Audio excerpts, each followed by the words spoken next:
My name is Andrew Lister. I'll be teaching PPEC 200, Introduction to Politics, Philosophy, and Economics this fall. It's a required course for Queen's PPE program, but it's open to students from all three departments. It's about economics, but it's focused on criticism and assessment rather than explanation and prediction. And because it's political, we expect disagreement. And so we're always interested in the question of, well, how do we handle disagreement? How do we act together despite not agreeing what we ought to be doing? First section of the course on basic concepts, utility, efficiency, equality.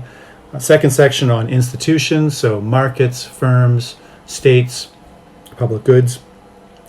And then third section, probably 40% of the course, on issues, applied issues, such as the debate on sweatshops and exploitation, race and discrimination. So we'll be looking at this year as a new topic. We'll be looking at the economics of discrimination and some controversies about that topic within economics. Gender and division of labor, basic income, socialism. To take the course online, the main thing I'm going to be doing is using some new tools in OnQ that permit the embedding of discussion right in the course text. So you may have heard of this. One tool is called Perusall, but they're different tools. But the basic thing they do is they on the left-hand side of your screen you have the text, and then I get to mark up the text and make comments, ask questions. You can answer the questions. You can ask questions of your own. You can answer each other's questions. Lectures recorded. The class time will be for office hours, and then I'll organize some voluntary discussion sections for Thursday and Friday. So that's the basic format of the course. So I'm actually excited about this. I think the course provides an interesting chance to talk to people from different fields about interesting issues, and so I hope to see you there.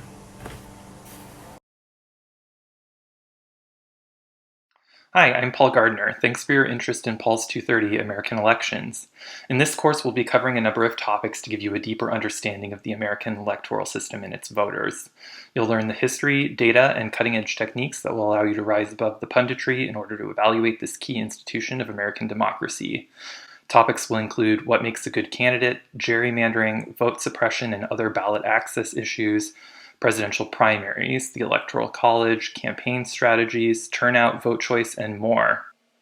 The course will be designed to make the most of your online learning experience. It will feature brief online lectures with me to introduce key concepts, but the main content delivery will be through our online course book, which will allow you to interact with the vast array of data and resources that are available to analyze American elections. You're now seeing on your screen the main course interface for our week on redistricting and gerrymandering. This will allow you to check your understanding as you go. We'll also have activities where you learn, for example, how to gerrymander and ungerrymander districts. You can explore charts, and you can explore maps and data that will allow you to understand more deeply these course concepts. Finally, you'll be able to see what kinds of things you need to know in order to prepare for tutorial. Tutorial will take place in live sessions with your classmates and TA instructor. In tutorial, you'll engage in activities like debating the fairness of the Electoral College, recruiting a candidate for a particular electoral district, and designing and airing your own campaign television advertisement. I hope you'll join us in Pulse 230, and I look forward to meeting you. Hi, I'm Professor McGarry, and Politics 243 is a course about how states around the world respond to ethnic diversity. The course covers the entire range of state responses, from the entirely unacceptable, such as genocide or expulsions, to more reasonable responses, such as assimilation or giving self-government to the minorities in question. This fall, the course will be offered with recorded lectures, which you can download and watch at a time of your choosing.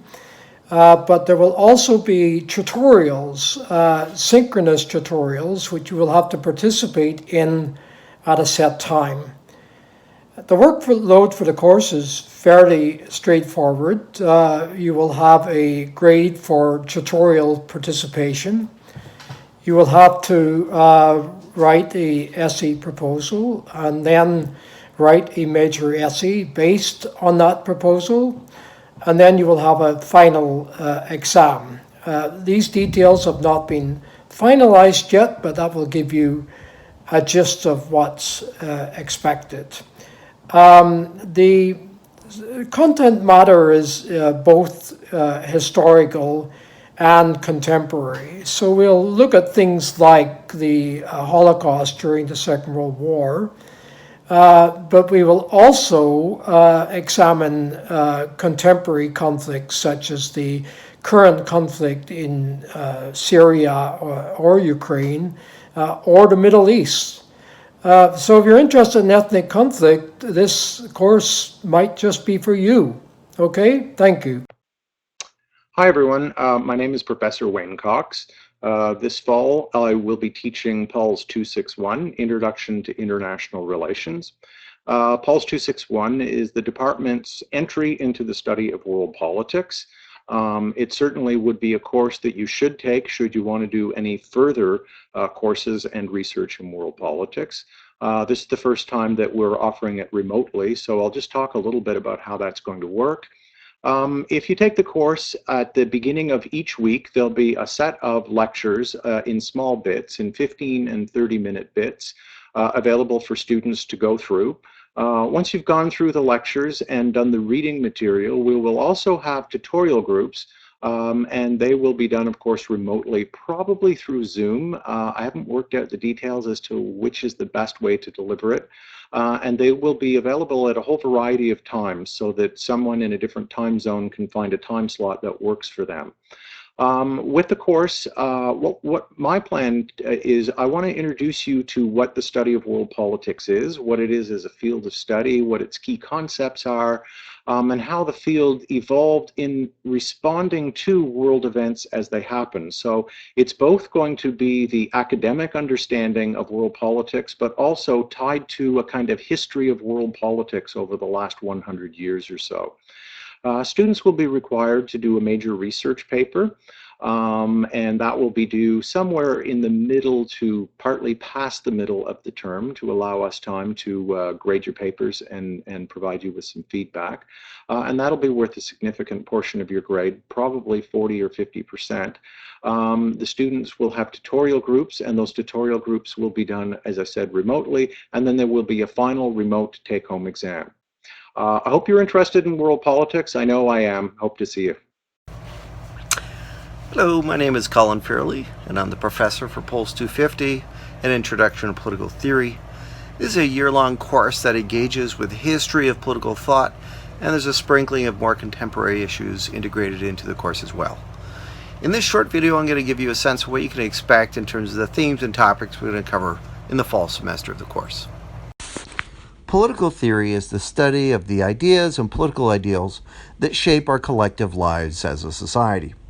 Ideas can be powerful catalysts for progressive change, but they can also be utilized to maintain and perpetuate oppression and exclusion.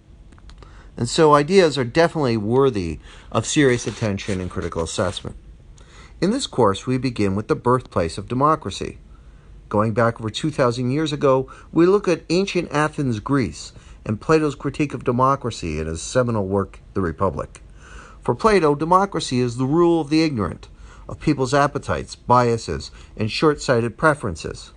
The democratic regime of ancient Athens condemned to death Plato's mentor Socrates, who questioned the wisdom of their form of government.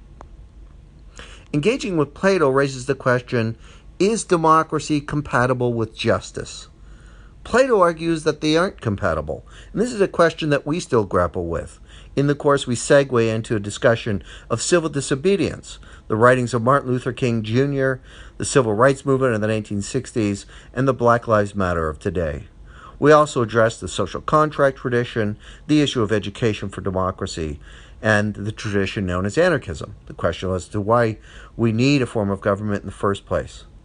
Students in the course will engage with historical texts and thinkers and form their own opinions on what they take the value and limitations of these thinkers to be. I look forward to seeing you all virtually and hopefully at some stage in person in POLS 250.